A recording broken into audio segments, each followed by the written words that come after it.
जय हिंद दोस्तों, स्वागत है आपका। दोस्तों, इस वीडियो में देखेंगे बिहार बोर्ड क्लास 10th में पूछे गए 2021 के विज्ञान के क्वेश्चन, जो कि वस्तुनिष्ठ प्रश्न है। इन सभी क्वेश्चंस का आपको इसमें सही उत्तर मिलेगा। दोस्तों, क्वेश्चन बैंक बहुत सारा जो मार्केट में आ गया है, उसमें इसका उत्तर गलत गलत छपा है, ठीक है। तो आप उसको ना देखें प्लीज़। इस वीडियो में जितने आंसर बताए गए हैं सही से उसको एनालाइज करें, उसको याद रखें दोस्तों, आपके एग्जाम के लिए बहुत ज़रूरी है, ठीक है फ्रेंड्स। अगर आप अपना सिलेबस पूरा कर लिए हैं तो आपके लिए ये प्रैक्टिस के रूप में भी हो सकता है। आप इसको ज़रूर लगाएं, ठीक है, और अपना लेवल ज़रूर देखें, ठीक ना। तो शुरू करते हैं इस वीडियो को।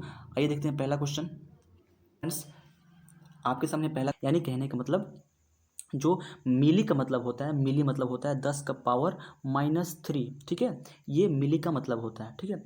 और ए से हो गया एम्पियर, तो 1 मिली एम्पियर मतलब, कहने का मतलब 1 × 10 का पावर -3 एम्पियर, ठीक है। ये हुआ इसका सही उत्तर, ठीक है फ्रेंड्स। तो 1 mA बराबर हो गया ऑप्शन ए 10 का पावर -3 एम्पियर, ठीक है।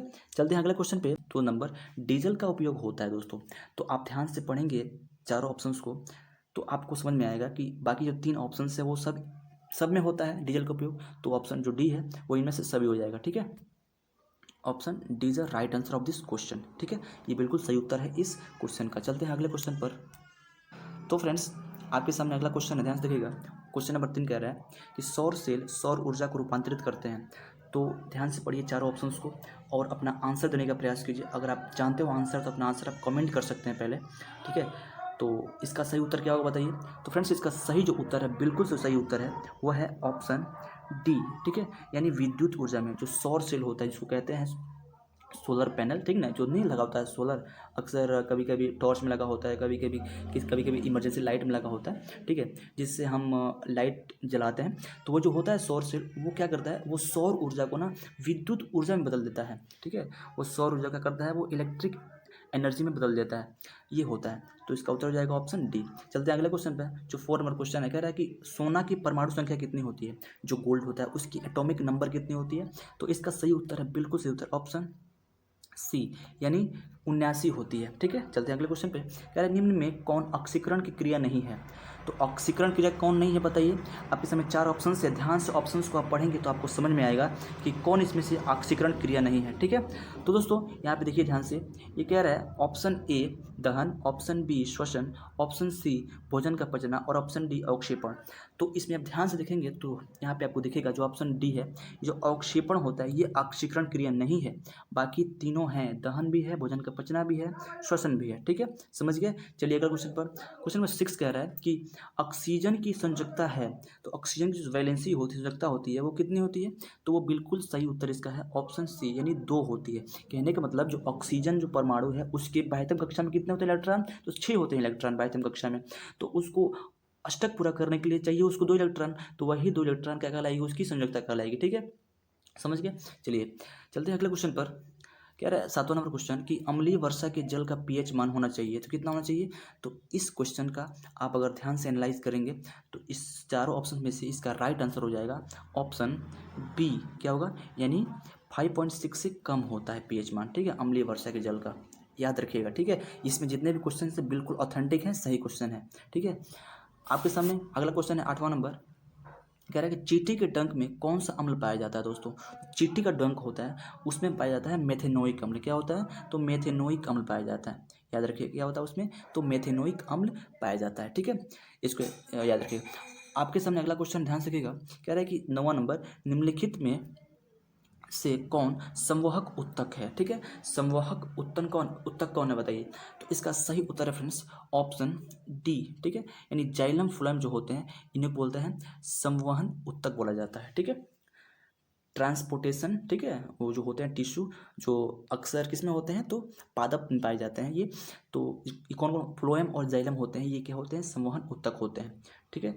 तो ऑप्शन बी और जिस सी होगा वो बिल्कुल सही है, यानी ऑप्शन डी हमारा है वो एक्चुअली राइट है, ठीक है, समझ गया। चलते हैं अगले क्वेश्चन पर। तो फ्रेंड्स, आपके सामने अगला क्वेश्चन है, 10 नंबर क्वेश्चन है। कह रहा है कि प्रोटोजोआ उत्सर्जित पदार्थों का निष्कासन कैसे करता है। तो फ्रेंड्स, इस क्वेश्चन का जो राइट आंसर है वो है ऑप्शन बी, यानी करता है विसरण द्वारा, ठीक है, याद रखिएगा किसके द्वारा करता है, तो करता है विसरण द्वारा, ठीक ना।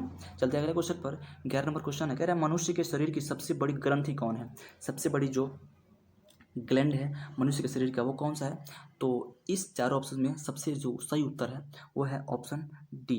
ठीक है, यकृत, जिसको लीवर कभी कभी जिगर कहा जाता है, उसी को बोलते हैं। ठीक है, सबसे बड़ी ग्रंथि है यकृत। चलते अगले क्वेश्चन पे। 12 नंबर क्वेश्चन है, कह रहा है शरीर का संतुलन बनाए रखता है, शरीर का जो बैलेंस बनाए रखता है वो कौन सा पार्ट है हमारे ब्रेन का, बताइए। तो इन चारों ऑप्शन में से, चारों ऑप्शन मैं पढ़ देता हूँ। ऑप्शन ए है सेरिबेलम, ऑप्शन बी है क्रेनियम, ऑप्शन सी है मस्तिष्क स्टेम, और ऑप्शन डी है सेरिब्रम। तो इन चारों में सबसे जो इसका करेक्ट आंसर होगा वो होगा ऑप्शन ए, यानी सेरिबेलम जो होता है ना, वो हमारी बॉडी का बैलेंस बनाए रखता है, शरीर का संतुलन बनाए रखने में सहायता करता है। ठीक है, चलिए चलते हैं अगले क्वेश्चन पर। क्वेश्चन नंबर 13 कह रहा है कि किशोरावस्था में होने वाले शारीरिक परिवर्तन का कारण है। तो किशोरावस्था में जो होता है परिवर्तन ना, वो मुख्यतः हार्मोन्स होता है परिवर्तन। और यहाँ पे मेनली दो जो हार्मोन है, टेस्टोस्टेरोन और एस्ट्रोजन। टेस्टोस्टेरोन जो होता है, जो टेस्टोस्टेरोन होता है वो मनुष्य पुरुषों में पाया जाता है, और जो एस्ट्रोजन होता है वो स्त्री और महिलाओं में पाया जाता है। ठीक है, तो ये दोनों हार्मोन होते हैं, इन्हीं के चलते शारीरिक परिवर्तन होते हैं। ठीक है, तो हमारा आंसर होगा वो ऑप्शन ए और ऑप्शन बी दोनों को मिला के, यानी ऑप्शन हमारा यहाँ D is a right answer हो जाएगा। ठीक है, समझ रहे हैं, यानी हमारा आंसर क्या हो जाएगा, ऑप्शन डी। समझ गए। चलते हैं अगले क्वेश्चन पर। आपके सामने अगला क्वेश्चन है, क्वेश्चन नंबर 14 है, कह रहा है मानव हृदय में कितने कोष्ठक होते हैं, यानी कितने चैम्बर होते हैं मानव हार्ट में। ठीक है, तो मेनली इसमें 4 ही होते हैं मानव हार्ट में, तो इसका हो जाएगा राइट आंसर ऑप्शन बी। ठीक है, चलते हैं अगले क्वेश्चन पर। कह रहा है रक्त क्या है, जो ब्लड होता है, रुधिर होता है, वो क्या होता है? तो एक्चुअली वही कोशिक सॉरी टिश्यू होता है, उत्तक होता है। क्या होता है? टिश्यू होता है। तो आंसर हो जाएगा हमारा ऑप्शन ए, उत्तक होता है। क्या होता है? इसको बोलते हैं तरल संयोजी उत्तक। रक्त क्या होता है? तो तरल संयोजी उत्तक होता है, याद रखिएगा। ठीक है, तो उत्तक होगा आंसर हमारा।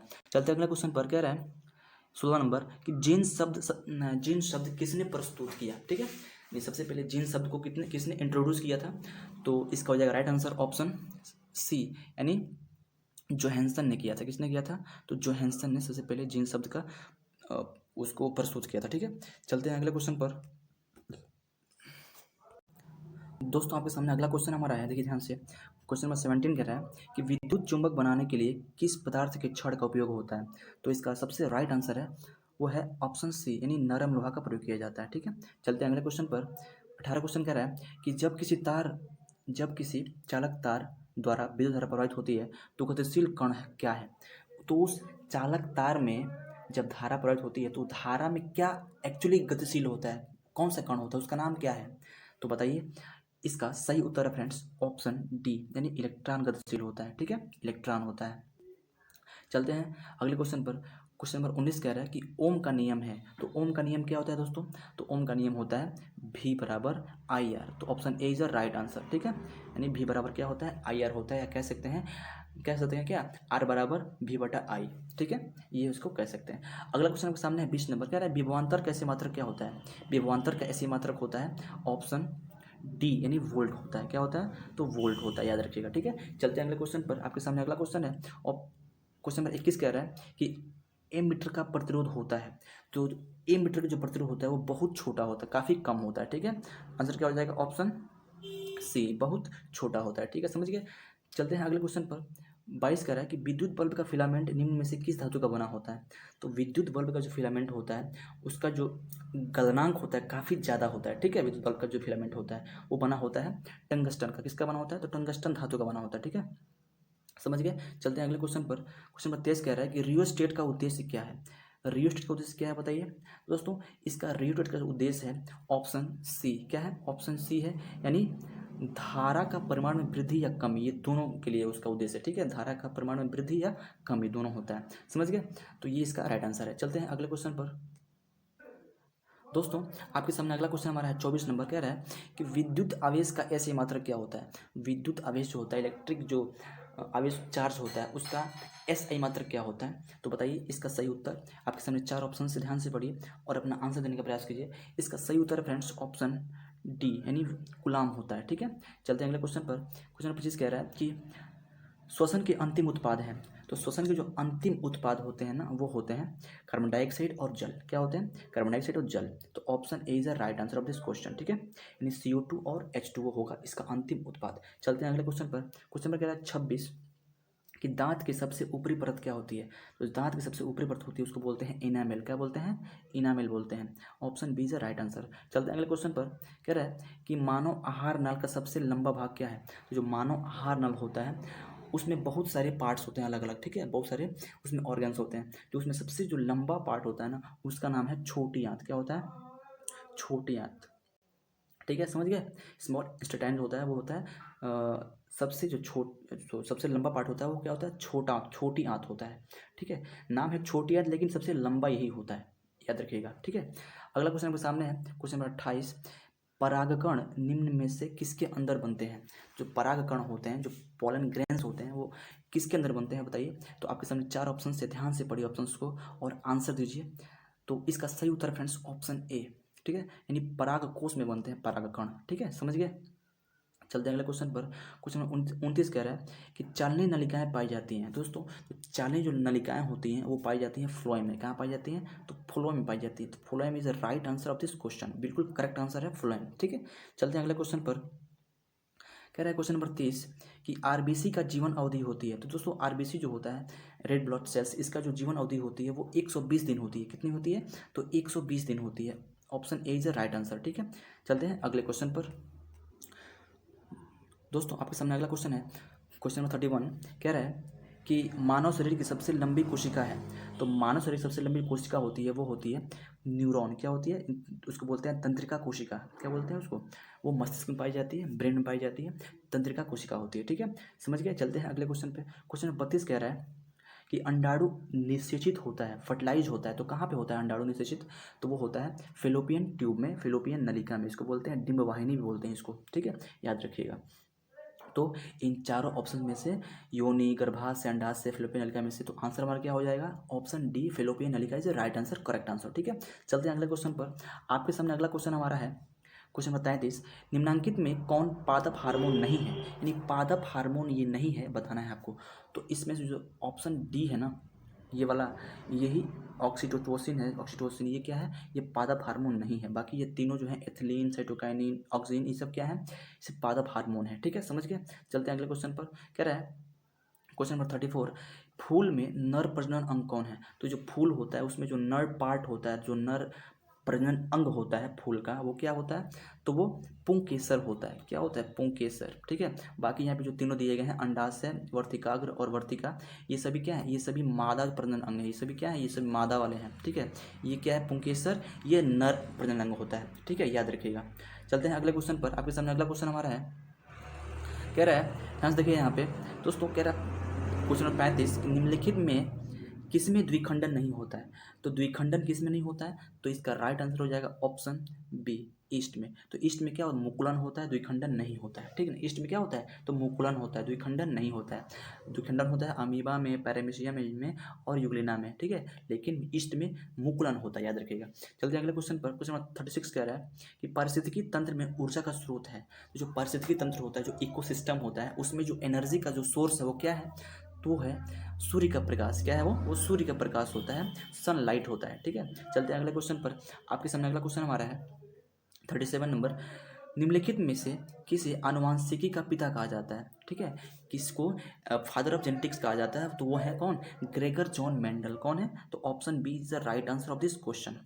Option B is the correct answer of this question. Gregor John Mendel को होते हैं, वो कहलाते हैं आनुवांशिकी का पिता या फिर आनुवांशिकता का पिता कहलाते हैं। ठीक है, ग्रेगर जॉन मेंडल, याद रखिएगा। ठीक है, चलते हैं अगले क्वेश्चन पर। आपके सामने अगला क्वेश्चन हमारा है, देखिए ध्यान से। कह रहा है कि हरे पौधे, ठीक है, हरे पौधे कहलाते हैं। क्वेश्चन नंबर 38 है, हरे पौधे कहलाते हैं, क्या कहलाते हैं? तो इसका राइट आंसर हो जाएगा ऑप्शन ए, यानी उत्पादक कहलाते हैं, प्रोड्यूसर कहलाते हैं। ठीक है, उत्पादक। ठीक है, जो हरे पौधे होते हैं वो फर्स्ट स्टेज है, खाद्य श्रृंखला का जो फर्स्ट स्टेज है वो क्या है? वो उत्पादक होते हैं और वो हरे पौधे ही होते हैं। ठीक है, तो हरे पौधे कहलाते हैं उत्पादक, याद रखिएगा। ठीक है, चलते हैं अगले क्वेश्चन पर। दोस्तों आपके सामने अगला क्वेश्चन हमारा है, कह रहा है क्वेश्चन नंबर 39 कि नर युग्मक में गुणसूत्र की संख्या होती है। तो इसका राइट आंसर है ऑप्शन बी। कितना होता है? तो 23 होता है। कितना होता है? 23 होता है। ठीक है, चलते हैं अगले क्वेश्चन पर। 40 कह रहा है क्वेश्चन नंबर कि ओजोन परत पाई जाती है। तो जो ओजोन लेयर होता है, ओजोन परत होता है, वो पाया जाता है समताप मंडल में, या उसको इंग्लिश में कहते हैं स्ट्रेटोस्फेयर। क्या कहते हैं? स्ट्रेटोस्फेयर। तो option A is the right answer. ठीक है, समझ गए। चलते हैं अगले क्वेश्चन पर। क्वेश्चन 41 करता है। 41 में है कि ऐसे तत्व जो इलेक्ट्रॉन को त्याग कर धन आयन बनाते हैं, ऐसे तत्व जो इलेक्ट्रॉन को त्याग कर इलेक्ट्रॉन को देकर धन आयन बनाते हैं, पॉजिटिव आयन बनाते हैं, उसे वो कहलाते हैं, क्या कहलाते हैं? तो इसका राइट आंसर हो जाएगा ऑप्शन बी, यानी धातु कहलाते हैं। क्या कहलाते हैं? वो धातु कहलाते हैं, वो मेटल्स कहलाते हैं, जो इलेक्ट्रॉन को दे देते हैं और क्या करते हैं, वो धन आयन बनाते हैं। जैसे सोडियम हो गया, पोटेशियम हो गया, कैल्शियम हो गया, सब क्या है, ये सब देखेंगे आप तो इन पर धन आयन होता है ऊपर। जैसे मान लीजिए यहाँ पे सोडियम 1+ होता है, पोटेशियम 1+ होता है, कैल्शियम 2+ होता है ना ऐसे। तो इस प्रकार से क्या होते हैं, ये सभी धातु हैं, यानी इलेक्ट्रॉन देकर धन आयन बनाए हैं। ठीक है, जिन जिन पर आप देखेंगे, जिन तत्वों के ऊपर लिखा होता है प्लस या माइनस, यानी वो आयन के रूप में होते हैं, इलेक्ट्रॉन दे के या फिर लेके वो आयन बनाते हैं। ठीक है, समझ गए। चलते हैं अगले क्वेश्चन पर। आपके सामने अगला क्वेश्चन है फ्रेंड, देखिए ध्यान से। कह रहा है कि लोहा पर जिंक लेपित करने की क्रिया क्या कहलाती है? तो लोहा पर जो होता है जिंक लेपित करने की क्रिया को कहते हैं गैल्वेनीकरण। क्या कहते हैं? तो गैल्वेनीकरण कहलाता है वो। C is right answer. ठीक है, तो फ्रेंड्स इसका आंसर क्या हो जाएगा? Option C is right answer. ठीक है, यानी गैल्वेनीकरण कहलाएगा। ठीक है, चलते हैं अगले क्वेश्चन पर। कह रहा है क्वेश्चन नंबर 43, कह रहा है कि निम्न में कौन सहसंयोजी यौगिक है? सहसंयोजी यौगिक है यानी जिसमें इलेक्ट्रॉनों का, यानी कहने का मतलब वैसे यौगिक जिसमें तत्वों के मध्य इलेक्ट्रॉनों का स्थानांतरण ना, यानी इलेक्ट्रॉनों का क्या बोलते हैं उसको, साझा करके। ठीक है, ऐसे यौगिक जिसमें तत्वों के मध्य इलेक्ट्रॉनों का साझाकरण करके, इलेक्ट्रॉनों को शेयर करके बॉन्ड बनाया जाता हो, बंध बनाया जाता हो, उसको क्या बोलते हैं? उसको यौगिक, सहसंयोजी यौगिक बोला जाता है। ठीक है, समझ गए। तो ये होता है किसमें? ये होता है CH4 मीथेन में होता है। ठीक है, तो यही क्या है? एक सहसंयोजी यौगिक है। ठीक है, समझ गए। यानी इसमें क्या है कि कार्बन और हाइड्रोजन में इलेक्ट्रॉनों का साझा हुआ है, शेयर हुआ है, तब इनमें बॉन्ड बना है और तब ये यौगिक कहलाता है सहसंयोजी यौगिक। ठीक है, समझ गए। चलते हैं अगले क्वेश्चन पर। क्वेश्चन 44 कह रहा है कि आभूषण बनने वाला सोना होता है। तो आभूषण बनने वाला सोना कितना का होता है? तो होता है 22 कैरेट का। ठीक है, आभूषण बनाने में जो सोना का यूज होता है वो 22 कैरेट होता है, 24 कैरेट नहीं होता है। 24 कैरेट शुद्ध सोना होता है। ठीक है, लेकिन आभूषण बनाने में 22 कैरेट का यूज होता है। इसके अतिरिक्त जो 2 कैरेट और होता है वो चांदी या तांबा मिलाया जाता है। ठीक है, समझ गए। तो चलिए चलते हैं अगले क्वेश्चन पर। दोस्तों आपके सामने अगला क्वेश्चन हमारा है 45 नंबर। कह रहा है निम्न में से कौन सा तत्व उत्कृष्ट तत्व है? उत्कृष्ट कह रहा है। ठीक है ना, तो ध्यान से पढ़िए ऑप्शंस को। ऑप्शन ए है आयोडीन, ऑप्शन बी है सिलिकॉन, ऑप्शन सी है आर्गन, ऑप्शन डी है ब्रोमीन। तो इसका राइट आंसर क्या हो जाएगा? तो इसका राइट आंसर है ऑप्शन सी, यानी जो ऑर्गन होता है ये क्या है? एक उत्कृष्ट तत्व है या फिर निष्क्रिय तत्व है। ठीक है, कह सकते हैं ये क्या बोलते हैं कि जो आवर्त सारणी है उसमें जो ग्रुप 18 है, ग्रुप 18 जितने भी तत्व देखेंगे आप, ठीक है, ऊपर से लेकर नीचे तक, ये सब क्या है? वो सभी उत्कृष्ट या निष्क्रिय तत्व होते हैं। ठीक है, समझ गए। जैसे हीलियम, नियान, आर्गन, क्रिप्टॉन, जेनान, रेडान, सब क्या है? ये सभी उत्कृष्ट तत्व होते हैं। ठीक है, तो आर्गन क्या है? जिसका परमाणु संख्या 18 होता है, ये एक उत्कृष्ट तत्व है। ठीक है, यानी इसके जो अष्टक होते हैं, इस तत्व का जो परमाणु होता है उसके बाहरी कक्षा में जो इलेक्ट्रॉनों की संख्या होती है वो 8 होती है, अष्टक पूर्ण होता है, इसलिए ये उत्कृष्ट होते हैं। बात समझ गए। चलते हैं अगले क्वेश्चन पर। कह रहा है 46 नंबर कि ताम्र एवं टीन के, यानी कॉपर और टीन के मिश्र धातु को क्या कहते हैं? जो कॉपर और टीन होता है उसका मिश्र धातु क्या कहलाता है? तो कहलाता है कांसा। क्या कहलाता है? तो कांसा कहलाता है दोस्तों। ठीक है, तो इसका हो जाएगा राइट आंसर ऑप्शन ए, यानी कांसा कहलाता है। तांबा और टीन का कहलाता है, कांसा कहलाता है, मिश्रण उसका, धातु। चलते हैं अगले क्वेश्चन पर। कह रहा है 47 क्वेश्चन नंबर कि प्लास्टर ऑफ पेरिस का रासायनिक सूत्र क्या होता है? तो प्लास्टर ऑफ पेरिस का जो होता है रासायनिक सूत्र, केमिकल जो फॉर्मूला होता है वो होता है option B is right answer, यानी ये होता है कैल्शियम सल्फेट हाफ हाइड्रेट। ठीक है, यानी CaSO4 × हाफ H2O। ये क्या है? ये प्लास्टर ऑफ पेरिस का सूत्र है। अगर बात करें जिप्सम का सूत्र, तो जिप्सम का सूत्र होता है ये ऑप्शन जो सी है, ये होता है कैल्शियम सल्फेट डाइहाइड्रेट, यानी जहाँ पे 2 दिखेगा आपको H2O के पहले वो जिप्सम का होगा, और जहाँ पे आधा दिखेगा H2O के पहले वो आपका प्लास्टर ऑफ पेरिस होगा। ठीक है, चलते हैं अगले क्वेश्चन पर। कह रहा है 48 क्वेश्चन नंबर कि अम्ल और क्षार आपस में अभिक्रिया कर क्या बनाते हैं? तो जाहिर सी बात है कि अम्ल क्षार मिलता है तो लवण बनता है। क्या बनता है? लवण बनता है। ठीक ना, साथ में जल भी बनता है, लेकिन यहाँ ऑप्शन में क्या है? लवण। ठीक है, तो ये भी इज अ राइट आंसर। ठीक है, तो अम्ल क्षार आपस में अभिक्रिया करके तो लवण बनाते हैं। ठीक है, समझ गए। चलते हैं अगले क्वेश्चन पर। आपके सामने अगला क्वेश्चन है 49 नंबर, कह रहा है कि बुझा हुआ चूना है। तो जो बुझा हुआ चूना क्या होता है, तो इन चारों ऑप्शन में से आपका राइट आंसर हो जाएगा, बिल्कुल सही उत्तर हो जाएगा ऑप्शन ए, यानी कैल्शियम कैल्शियम हाइड्रोक्साइड। क्या हो जाएगा, कैल्शियम हाइड्रोक्साइड, जो ऑप्शन ए में है यही इसका राइट आंसर हो जाएगा, CaOH ट्वाइस। ठीक है, तो ये कैल्शियम हाइड्रोक्साइड जो है वो बुझा हुआ चूना है। ठीक है, चलते हैं अगले क्वेश्चन पर। आपके सामने अगला क्वेश्चन हमारा है, देखिए 50 नंबर क्वेश्चन है, कह रहा है कि निम्न में कौन भस्म नहीं है। ठीक है, यानी निम्न में कौन भस्म नहीं है, भस्म कहने का मतलब जो जल में घुलेगा तो क्षार बनाएगा। ठीक है, तो वो कौन नहीं है, बेस कौन नहीं है, बताइए। तो यहाँ ऑप्शन आपके सामने 4 हैं, कैल्शियम ऑक्साइड है, NaCl है, NaOH है और Na2CO3 है। बताइए, तो इसका जो राइट आंसर हो जाएगा ऑप्शन वो बी है, यानी NaCl जो होता है वो भस्म नहीं होता है, ये एक लवण होता है। क्या होता है, NaCl लवण होता है, इसको कहते हैं साधारण नमक। तो ये क्या होता है, एक लवण होता है, सॉल्ट होता है, ये कोई भस्म वगैरह नहीं होता है। ठीक ना, बाकी जितने भी हैं ऑप्शन में, बाकी 3 ये सभी क्या होते हैं, भस्म होते हैं।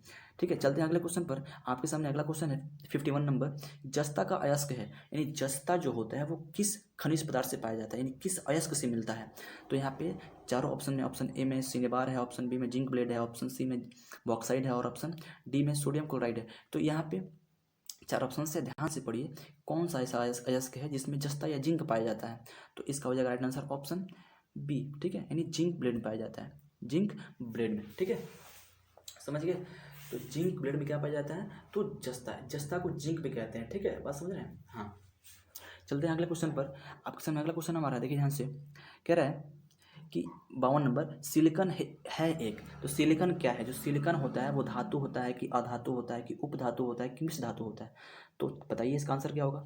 तो सिलिकॉन जो होता है वो एक उपधातु है। क्या है, उपधातु है सिलिकॉन, याद रखिएगा। सिलिकॉन है, बोरॉन है, जर्मेनियम है। ठीक है, ये सब क्या होते हैं, ये सब उपधातु होते हैं, याद रखिएगा। चलते हैं अगले क्वेश्चन पर। 53 नंबर, कह रहा है कि अल्कोहल में कौन सा तत्व उपस्थित होता है। तो जो अल्कोहल होता है ना, उसमें कौन सा तत्व उपस्थित होता है। यहाँ पे आपके सामने 4 ऑप्शन है, कह रहा है ऑप्शन कार्बन, ऑप्शन बी कह रहा है ऑक्सीजन, ऑप्शन सी कह रहा है हाइड्रोजन, ऑप्शन डी कह रहा है नाइट्रोजन। तो आप ध्यान से देखेंगे, आप क्वेश्चन में थोड़ा बहुत कहीं मिस्टेक किया है। कह रहा है कि अल्कोहल में कौन सा तत्व उपस्थित है।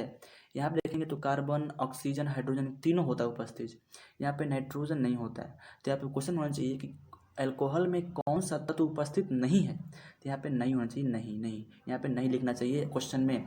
तब यहाँ से क्या होगा, इसका आंसर ऑप्शन डी होगा। ठीक है, तो ऑप्शन डी क्या है, नाइट्रोजन, यही क्या होता है, अल्कोहल में नहीं होता है, बाकी ये तीनों होते हैं। ठीक है, समझिए। चलते हैं अगले क्वेश्चन पर। कह रहा है 54 क्वेश्चन नंबर कि मेथनोइक अम्ल का सामान्य नाम क्या है। तो जो मेथनोइक अम्ल होता है उसका जो सामान्य नाम फॉर्मिक अम्ल होता है। ठीक है, फॉर्मिक अम्ल, फॉर्मिक अम्ल जो चिट्टी के डंक में पाया जाता है, उसको बताया था अभी पहले, उस मेथनोइक अम्ल, उसको सामान्य नाम क्या है, एक फॉर्मिक अम्ल भी है। तो कह सकते हैं चिट्टी के डंक में फॉर्मिक अम्ल भी पाया जाता है। ठीक है, समझ गए। चलते हैं अगले क्वेश्चन पर। कह रहा है 55 नंबर क्वेश्चन, स्वपोषी पोषण के लिए आवश्यक है। तो स्वपोषी यानी जो होता है ऑटोट्रॉफ जो होता है न्यूट्रिशन, उसके लिए क्या आवश्यक है, तो उसके लिए आवश्यक है क्लोरोफिल, कार्बन डाइऑक्साइड तथा जल, सूर्य का प्रकाश, यानी सब आवश्यक है। तो हमारा क्या हो जाएगा राइट आंसर। तो सबसे जो राइट आंसर इसका है, सबसे जो सही उत्तर है वह है ऑप्शन डी, यानी तीनों सही हैं। ठीक है, ऑप्शन में तीनों चाहिए। चलते हैं अगले क्वेश्चन पर। क्वेश्चन नंबर जो 56 है वो कह रहा है कि मैग्नीशियम पाया जाता है। तो मैग्नीशियम कहाँ पाया जाता है दोस्तों, तो आपके सामने 4 ऑप्शन ध्यान से पढ़िए। ऑप्शन ए है क्लोरोफिल में, ऑप्शन बी है लाल रक्त कणिका में, ऑप्शन सी है वर्णी लवक में, ऑप्शन डी है श्वेत रक्त कणिका में। तो इसका जो राइट आंसर हो जाएगा, बिल्कुल सही उत्तर है ऑप्शन ए। ठीक है, यानी क्लोरोफिल में पाया जाता है, समझ गए ना। चलते हैं अगले क्वेश्चन पर। कह रहा है कि 57 नंबर क्वेश्चन कि तैलीय कागज होता है। तो तैलीय कागज होता है, जैसे कोई कागज हो, सफ़ेद कोई कागज हो, उस पर आप तेल रगड़ देते हैं, तो किस प्रकार का हो जाता है, वो कैसा व्यवहार करता है। तो व्यवहार करता है एक पारभाषक के रूप में। कैसा करता है, तो पारभाषक के रूप में व्यवहार करता है वो एक पारभाषक पदार्थ बन जाता है, न ही पारदर्शी होता है और न ही अपारदर्शी होता है। ठीक है, वो पारभाषक होता है, याद रखिएगा। ठीक है, याद रखिएगा। चलते हैं अगले क्वेश्चन पर। 58 नंबर क्वेश्चन है कि लेंस द्वारा उत्पन्न आवर्धन की एसआई इकाई क्या होती है। यानी जो लेंस द्वारा उत्पन्न होता है आवर्धन, ठीक है, उसकी एसआई मात्रक क्या होती है, बताइए। तो ऑप्शन ए है मीटर, ऑप्शन बी है सेंटीमीटर, ऑप्शन सी है मिलीमीटर, ऑप्शन डी है मात्रक विहीन, यानी कोई मात्रक नहीं होता है। तो इसका राइट आंसर है ऑप्शन डी, यानी मात्रक विहीन होता है आवर्धन। आवर्धन क्या होता है, उसका ऐसे मात्रक होता ही नहीं है, मात्रक विहीन होता है। चलते हैं अगले क्वेश्चन पर। तो आपके सामने अगला क्वेश्चन है 59 नंबर, कह रहा है कि प्रकाश की चाल विभिन्न माध्यमों में क्या होती है बताइए। तो आपके सामने 4 ऑप्शन है। ऑप्शन ए है समान होती है, ऑप्शन बी है भिन्न भिन्न होती है, ऑप्शन सी है ए और बी दोनों होता है, नहीं ऑप्शन डी है इनमें से कोई नहीं। तो राइट इसका हो जाएगा आंसर ऑप्शन बी, यानी भिन्न भिन्न होती है। माध्यम जितने बदलेंगे उतने ही उस प्रकाश की चाल बदलती रहेगी, ठीक है। यानी भिन्न भिन्न माध्यमों में प्रकाश की चाल भिन्न भिन्न हो सकती है, होती है, ठीक है। तो B is the right answer of this question, ठीक है। चलते हैं अगले क्वेश्चन पर। तो फ्रेंड्स आपके सामने अगला क्वेश्चन है, क्वेश्चन नंबर 60। कह रहा है कि वायु में प्रकाश की चाल निर्वात की अपेक्षा होती है। यानी कह रहा है कि वायु में जो प्रकाश की चाल होती है वो निर्वात की अपेक्षा कैसी होती है, ज़्यादा होती है कि कम होती है कि समान होती है, बताइए। तो इसका राइट आंसर हो जाएगा ऑप्शन क्या हो जाएगा, ऑप्शन हो जाएगा ए, ठीक ना। यानी जो वायु में होती है प्रकाश की चाल वो निर्वात की प्रकाश की चाल से कम होती है। निर्वात में प्रकाश की चाल होती है वो ज़्यादा हुई काफ़ी, ठीक है, जबकि वायु में निर्वात की अपेक्षा कम होती है प्रकाश की चाल। समझ गए बात को, तो ये याद रखिएगा, ठीक है ना। निर्वात मतलब कुछ नहीं, बिल्कुल वैक्यूम, उसमें प्रकाश की चाल बहुत स्पीड होगी, काफ़ी सबसे ज़्यादा जो होती है स्पीड गति होती है प्रकाश की चाल की, वो किस में होती है, तो निर्वात में होती है, यानी वैक्यूम जहाँ पे कुछ नहीं होता है, ठीक है, बिल्कुल खाली होता है। और वायु में निर्वात की अपेक्षा थोड़ी स्पीड कम हो जाती है, ठीक ना। चलते हैं अगले क्वेश्चन पर। कह रहा है 61 क्वेश्चन नंबर कि लेंस के मुख्य फोकस की संख्या कितनी होती है। तो जो मान लीजिए यहाँ पे ऐसे करके यहाँ पे क्या है, ऐसे लेंस बनाया गया है, ठीक है, ये उत्तर लेंस है। तो अब जानते हैं कि इस साइड भी मुख्य फोकस होता है और इस साइड भी होता है मुख्य फोकस। तो फोकस 1 होता है यहाँ पे और फोकस 2 होता है यहाँ पे। तो कुल फोकस कितने हो गए, तो कुल फोकस यहाँ पे 2 हो गए ना, सो जा रहे हैं। तो कह रहा है कि लेंस में मुख्य फोकस की संख्या होती है 2, तो 2 is right answer option B, ठीक है, समझ गए। चलते हैं अगले क्वेश्चन पर। कह रहा है कि क्वेश्चन नंबर 62 ये कह रहा है कि विद्युत का अच्छा चालक है, यानी विद्युत का चालक सबसे अच्छा कौन है। तो आप देखेंगे, कह रहा है ऑप्शन ए लकड़ी, option B plastic, option C carbon, option D चांदी। तो इसका सही उत्तर है फ्रेंड्स ऑप्शन डी, चांदी होता है, सिल्वर होता है, ठीक है। सबसे अच्छा जो चालक है विद्युत का वो है सिल्वर। चलते हैं अगले क्वेश्चन पर। कह रहा है 63 क्वेश्चन नंबर कि शुष्क सिल में ऋण इलेक्ट्रोड बना होता है। तो शुष्क सिल में जो बना होता है ऋण इलेक्ट्रोड होता है जस्ता, किससे बना होता है, तो जस्ता का बना होता है, ठीक है फ्रेंड्स, समझ गए। चलते हैं अगले क्वेश्चन पर। कह रहा है कि 64 नंबर क्वेश्चन कि 1 जूल का मान होता है, 1 जूल का मान कितना होता है। तो फ्रेंड्स 1 जूल का मान होता है, सही इसका जो उत्तर है वो है ऑप्शन ए, ठीक है, यानी 0.24 कैलोरी होता है। तो 1 जूल में कितना होता है, तो 0.24 कैलोरी होता है, याद रखिएगा 1 जूल में, ठीक है। चलते हैं अगले क्वेश्चन पर। कह रहा है नेक्स्ट क्वेश्चन आपके सामने है, ध्यान से देखिएगा यहाँ पे। तो कह रहा है कि 65 नंबर वनस्पति तेलों में होती है। तो वनस्पति तेलों में क्या होती है, तो इसमें होती है लंबी असंतृप्त हाइड्रोकार्बन श्रृंखलाएं होती है। तो option B is the correct answer of this question, ठीक है। तो option B is the correct answer, समझ गए। तो क्या हो जाएगा, लंबी असंतृप्त हाइड्रोकार्बन श्रृंखलाएं होती है वनस्पति तेलों में, ठीक है, याद रखिएगा। चलते हैं अगले क्वेश्चन पर। दोस्तों आपके सामने अगला क्वेश्चन है, क्वेश्चन नंबर 66। कह रहा है कि ब्यूटेन के कितने समावयवी संभव हैं। तो जो ब्यूटेन होता है उसके कितने समावयवी संभव हैं। दोस्तों समावयवी मतलब होता है कि जिन यौगिकों के अणु सूत्र समान होते हैं परंतु उनके संरचना सूत्र भिन्न भिन्न होते हैं, उनको बोलते हैं समावयवी, ठीक है।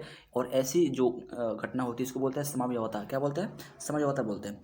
तो इसके जो राइट आंसर हो जाएगा ऑप्शन बी, ठीक है, यानी 2 ही इसके जो है समावयवी ब्यूटेन के संभव है। ये एनसीईआरटी में मैंने देखा है इसको, ठीक है। तो बी यानी 2 is the right answer of this question, ठीक है। चलते हैं अगले क्वेश्चन पर। कह रहा है क्वेश्चन नंबर 67 कि मेंडलीव के आवर्त नियम में तत्व वर्गीकरण का आधार क्या है। जो तत्व वर्गीकरण आधार है वो क्या है, तो परमाणु द्रव्यमान है। तो option D is the right answer of this question, ठीक है।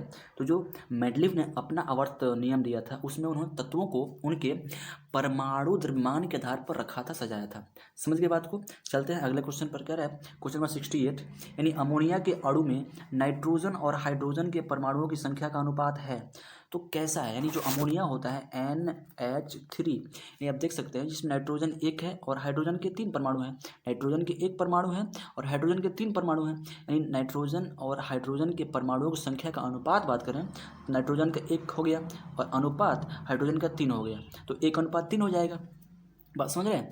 तो option D is the right answer of this question, ठीक है, समझ गए। यानी हाइड्रोजन और नाइट्रोजन के जो परमाणु के अनुपात होगा संख्याओं का कितना होगा, तो 1:3 हो जाएगा अमोनिया के लिए, ठीक है। चलते हैं अगला क्वेश्चन पर।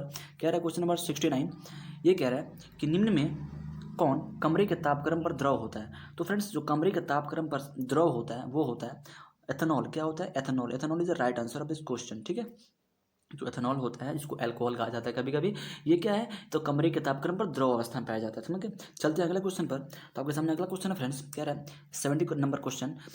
सिरका में निम्न में से कौन सा अम्ल पाया जाता है। तो सिरका होता है, उसमें कौन सा एसिड पाया जाता है बताइए। तो आपके सामने 4 ऑप्शन है। ऑप्शन ए है गंधक अम्ल, ऑप्शन बी है हाइड्रोक्लोरिक अम्ल, ऑप्शन सी है फॉर्मिक अम्ल, ऑप्शन डी है एसिटिक अम्ल। तो क्या इसका होगा राइट आंसर बताइए। तो इसका राइट आंसर है, बिल्कुल सही उत्तर है, वह है ऑप्शन डी, यानी एसिटिक अम्ल पाया जाता है सिरका में। ठीक है, चलते हैं अगला क्वेश्चन पर। क्या रहा है क्वेश्चन नंबर 71, निम्न में कौन कार्बन के अपरूप है।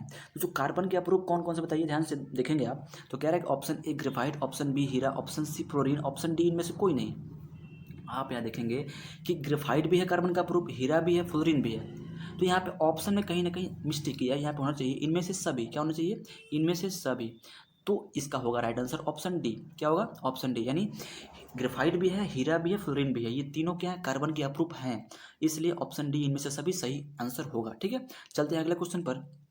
क्या रहा है क्वेश्चन नंबर 72 कह रहा है कि एक अणु सूत्र परंतु भिन्न भिन्न संरचना सूत्र वाले यौगिक कहलाते हैं। क्या कहलाते हैं, तो इसका हो जाएगा option A is right answer, समावयवी कहलाते हैं। क्या कहलाते हैं, तो समावयवी कहलाते हैं, समावयवी कहलाते हैं। समझ गए। चलते हैं अगले क्वेश्चन पर। कह रहा है क्वेश्चन नंबर 73 73 नंबर कि दाढ़ी बनाने के लिए कौन सा दर्पण प्रयुक्त होता है। तो दाढ़ी बनाने के लिए जो बियर्ड होता है सेविंग करने के लिए कौन सा, यानी सेविंग जो होता है मिरर, वो क्या होता है, तो वो होता है अवतल दर्पण। क्या होता है, तो कॉनकेव मिरर होता है। इसका हो जाएगा राइट आंसर ऑप्शन सी, यानी अवतल दर्पण का प्रयोग किया जाता है दाढ़ी बनाने के लिए। समझ गए। चलते हैं अगले क्वेश्चन पर। क्वेश्चन नंबर 74 है कि श्वेत वर्ण, जो श्वेत प्रकाश वर्णक्रम होता है, यानी कह सकते हैं स्पेक्ट्रम होता है, सॉरी स्पेक्ट्रम जो होता है, उसमें किस रंग की जो किरण का विचलन अधिक होता है। विचलन मतलब झुकाव। ठीक है, समझ रहे हैं। तो किस रंग की किरण का जो विचलन होता है, झुकाव होता है, सबसे अधिक होता है बताइए। ऑप्शन ए है लाल, ऑप्शन बी है हरा, ऑप्शन सी है पीला, ऑप्शन डी है बैगनी। तो इसका उत्तर हो जाएगा, जो इसका सही उत्तर है वो है ऑप्शन डी, यानी बैगनी का जो होता है झुकाव सबसे अधिक होता है। ठीक है, चलते हैं अगले क्वेश्चन पर। कह रहा है क्वेश्चन नंबर 75 की समतल दर्पण की फोकस दूरी होती है। तो फ्रेंड्स समतल दर्पण जो होता है उसकी फोकस दूरी होती है इनफाइनाइट। क्या होती है, अनंत होती है। तो इसका हो जाएगा राइट आंसर ऑप्शन ए। ठीक है, तो समतल दर्पण की जो होती है फोकस दूरी, वो अनंत होती है, याद रखिएगा। चलते हैं अगले क्वेश्चन पर। कह रहा है क्वेश्चन नंबर 76 कि अवतल दर्पण के सामने वस्तु को कहाँ रखा जाए ताकि उसका प्रतिबिंब उल्टा, वास्तविक और समान आकार का बने। फ्रेंड्स, ये बहुत इंपॉर्टेंट क्वेश्चन है। इसके लिए मैंने आप लोगों को बता दिया था 2 वीडियो में कि अवतल दर्पण में वस्तु का विभिन्न स्थिति से उसका प्रतिबिंब कहाँ कहाँ बनेगा। ठीक है, और उत्तर में भी ऐसा मैंने बता दिया था। मैंने टोटल बढ़िया से समझा के बताया है कि वस्तु अवतल दर्पण में चाहे उत्तल में कहाँ पर रखी जाए तो उसका प्रतिबिंब कहाँ बनेगा, किस प्रकृति का बनेगा, साइज क्या होगा उसका, वास्तविक होगा या आभासी होगा, ये सब मैंने उसका आपको डीपली बता दिया था। ठीक है, तो प्लीज़ आप वीडियो पर जाके उस वीडियो को जरूर देखें और उसको समझें और उसको याद रखें। ठीक है, तो यहाँ पूछ रहा है क्वेश्चन कि अवतल दर्पण के सामने वस्तु को कहाँ रखा जाए ताकि प्रतिबिंब यानी उसका फोटो उल्टा बने, वास्तविक बने और समानाकार बने। आप देखेंगे ये क्या है, ये एक अवतल दर्पण है। ठीक है, यहाँ पे क्या होता है, ध्रुव होता है और यहाँ पे फोकस है, यहाँ पे वक्रता केंद्र है। तो अगर हम वस्तु को वक्रता केंद्र पर रखेंगे ना, तो यहाँ से एक लाइट ऐसे जाएगी जो मुख्य अक्ष के समानांतर होगी, ऐसे जा रही है, तो ये मुख्य फोकस चली जाएगी, ऐसे चली जाएगी ना, और यहाँ से एक और किरण निकलेगी। ठीक है, यहाँ से जहाँ से निकली थी पहले, यहाँ से एक और निकलेगी, ये जाएगी मुख्य फोकस से होकर दर्पण पर। तो ये क्या होगी, जब कोई भी किरण मुख्य फोकस से होकर दर्पण पर जाती है तो परिवर्तन के बाद मुख्य अक्ष के समानांतर चली जाती है। ठीक है, तो ऐसे जाएगी। तो ये दोनों किरणें कहाँ मिल रही हैं, यहाँ मिल रही हैं। तो यहाँ से हम जब ये नीचे मिल रही हैं, मुख्य अक्ष से नीचे मिल रही हैं। ठीक है, तो जब यहाँ से हम मुख्य अक्ष पर एक लंबवत डाल देंगे ऐसे, तो हमको प्रतिबिंब मिलेगा, यानी हमको प्रतिबिंब मुख्य अक्ष पर क्या, वक्रता केंद्र पर ही मिलेगा, लेकिन उल्टा मिलेगा और वास्तविक मिलेगा। ठीक है, वक्रता के अंदर वस्तु थी, इसका प्रतिबिंब उसके जस्ट नीचे। ठीक है, सेम आकार का वास्तविक और उल्टा मिल रहा है। ठीक है, समझ के बाद समान आकार का वास्तविक और उल्टा मिलता है। तो जब वस्तु कहाँ पर होती है, वक्रता केंद्र पर होती है। समझ गए, तो ये है ऑप्शन सी, वक्रता केंद्र पर। चलते हैं अगले क्वेश्चन पर। कह रहा है क्वेश्चन नंबर 77, ध्यान से देखिएगा। कह रहा है कि तारे के टिमटिमाने का कारण क्या है। जो तारे टिमटिमाते हैं रात में, वो क्या कारण है, क्यों टिमटिमाते हैं। तो आपके सामने 4 ऑप्शन है। ऑप्शन ए है वायुमंडलीय अपवर्तन, वायुमंडलीय परावर्तन, वायुमंडलीय अपवर्तन, वायुमंडलीय यहाँ पे कुल परिवर्तन और कुल अपवर्तन। तो इसका जो राइट आंसर हो जाएगा फ्रेंड्स ऑप्शन सी, यानी वायुमंडलीय अपवर्तन के कारण क्या होता है, तारे टिमटिमाते हैं। ठीक है, जो होता है वायुमंडलीय अपवर्तन, उसी कारण क्या होते हैं, तारे टिमटिमाते हैं। समझ गए ना। चलते हैं अगले क्वेश्चन पर। तो फ्रेंड्स आपके सामने अगला क्वेश्चन है, क्वेश्चन नंबर 78 कह रहा है कि मानव नेत्र के लिए दृष्टि का स्थायित्व होता है। दृष्टि का स्थायित्व कितना होता है? तो 1/16 होता है। क्या होता है? तो 1/16 होता है। Option B is the right answer. ठीक है, 1/16 होता है। मानव नेत्र के लिए दृष्टि का स्थायित्व कितना होता है? तो 1/16 याद रखिएगा। ठीक है, याद रखिएगा। चलते अगले क्वेश्चन पर। कह रहा है क्वेश्चन नंबर 79 कि उत्तल दर्पण से बना काल्पनिक प्रतिबिंब होता है। तो उत्तल दर्पण से जो होता है बना काल्पनिक प्रतिबिंब कितना होता है बताइए? तो इसका right answer friends option C यानी सीधा और हरासित। जो उत्तल से दर्पण होता है इस प्रकार से, आप सॉरी, ऐसे जो होता है उत्तल दर्पण, ठीक है, इससे जो प्रतिबिंब होता है, यहाँ वस्तु तो हमेशा बाएं होती है, ठीक है, तो इसका जो प्रतिबिंब होता है वो क्या होता है? तो अक्सर छोटा बनता है, दर्पण के पीछे बनता है, ठीक है, आभासी बनता है। ठीक है, छोटा बनता है, दर्पण के पीछे बनता है, आभासी बनता है। ठीक है, तो सीधा और सीधा बनता है, जैसे वस्तु होती है वैसे प्रतिबिंब बनता है। ठीक है, तो सीधा बनेगा, हरासित मतलब छोटा। ठीक है, बात समझ रहे हैं? तो उत्तल दर्पण के सामने, उत्तल दर्पण से बना काल्पनिक जो प्रतिबिंब होगा, काल्पनिक तो पहले ही कह दिया क्वेश्चन में, हमको बताना क्या है? बताना है सीधा, तो सीधा है, जैसे वस्तु ऐसे प्रतिबिंब, सीधा दोनों है, दोनों खड़ी है कक्ष पे, तो सीधा है। ठीक है, और हरासित मतलब छोटा है, इससे थोड़ा सा छोटा है। ठीक है, समझ गए? चलते हैं अगले क्वेश्चन पर। आपके सामने अगला क्वेश्चन है, क्वेश्चन नंबर 80। ठीक है, ये अंतिम क्वेश्चन है कि अवतल लेंस का आवर्धन बराबर होता है। जो अवतल लेंस का जो आवर्धन होता है वो होता है V/U। क्या होता है? V/U होता है। ठीक है, तो अवतल दर्पण जो होता है आवर्धन वो क्या होता है? V/U प्लस में होता है। ठीक है, समझ गए बात को? तो इतना आपको याद रखना है। ठीक है, बहुत ही इंपॉर्टेंट है। इसमें टोटल 80 क्वेश्चन से बहुत ही ज़रूरी है क्वेश्चन। ठीक है, अगर आप इसको प्रैक्टिस कर लेते हैं और इसको याद रखते हैं, ठीक है, ऐसे ही अभी तो पार्ट 1 है, ये पाली 1 के लिए है, अभी पाली 2 के लिए भी लाऊंगा। तो आपको प्लीज़ वीडियो को अंतिम तक देखना है और हर एक क्वेश्चंस को याद रखना है। ठीक है, उसको बार बार प्रैक्टिस करना है, समझ लेंगे। ठीक है, तो गाइस मिलते हैं आपको नेक्स्ट वीडियो में। ठीक है, तब तक के लिए हमको प्यार दीजिए, इस वीडियो को देखिए और दोस्तों में शेयर करिए, और चैनल पर नया है तो उसको सब्सक्राइब जरूर कर लीजिए, और बेल घंटी प्रेस करके नोटिफिकेशन ऑल पर सेट कर लीजिएगा। ठीक है, ताकि मैं इसके बाद जितना भी ऐसा वीडियो डालूँ क्वेश्चंस वाला जो पूछा गया है वो आप पर जल्दी पहुँचे, आप उसको जल्दी देख लें। ठीक है, तो मिलते हैं आपको नेक्स्ट वीडियो में, तब तक के लिए आपको बहुत धन्यवाद। Thank you very much. जय हिंद, जय भारत।